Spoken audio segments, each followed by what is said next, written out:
আসসালামু আলাইকুম।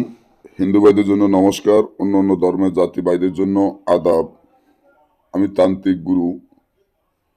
আজকে তান্ত্রিক গুরু আমি শত্রুকে অসুস্থ করার যে নকশাটি নিয়ে আপনাদের মাধ্যমে উপস্থিত হলাম, খুব পরীক্ষিত একটা নকশা, যার মাধ্যমে আপনি আপনার শত্রুকে অসুস্থ করা সম্ভব। আপনার যদি কোনো শত্রু থাকে, শত্রুর জ্বালায় না টিকতে পারেন, শত্রু দিনের পর দিন আপনার ক্ষতি করে থাকে, শত্রুর জন্য বাড়িঘরে না থাকতে পারেন, এখন এই শত্রুর থেকে বাঁচার উপায় কি, কিভাবে শত্রু থেকে বাঁচবেন, কিভাবে শত্রুকে অসুস্থ করবেন, তার জন্য যেই নকশাটি দেখতে আছেন খুব পরীক্ষিত একটা নকশা।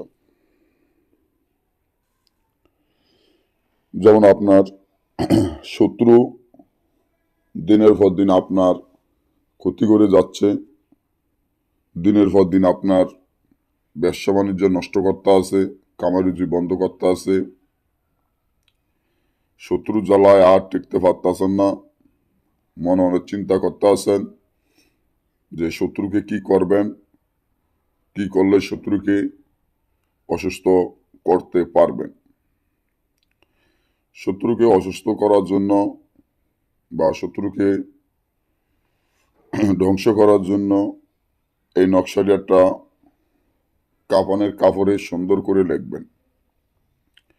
ফলান বিন ফলান যেখানে লেখা আছে ওইখানে শত্রুর নাম, শত্রুর পিতার নাম লিখে দিবেন। এই তাবিজটি যখন কাফনের কাপড়ে লিখবেন, শত্রুর নাম, শত্রুর পিতার নাম, মাতার নাম এগুলো লিখবেন। লেখার পর ঠিকানাটা লিখে দিবেন।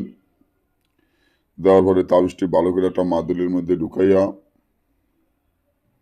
এই মাদুলিটা আপনারা যে কোনো কবরস্থানে গেড়ে দিবেন। সাথে সাথে শত্রু অসুস্থ হয়ে পড়বেন, না বুঝলে বা আমাদের থেকে কাজ করলে যোগাযোগ করবেন।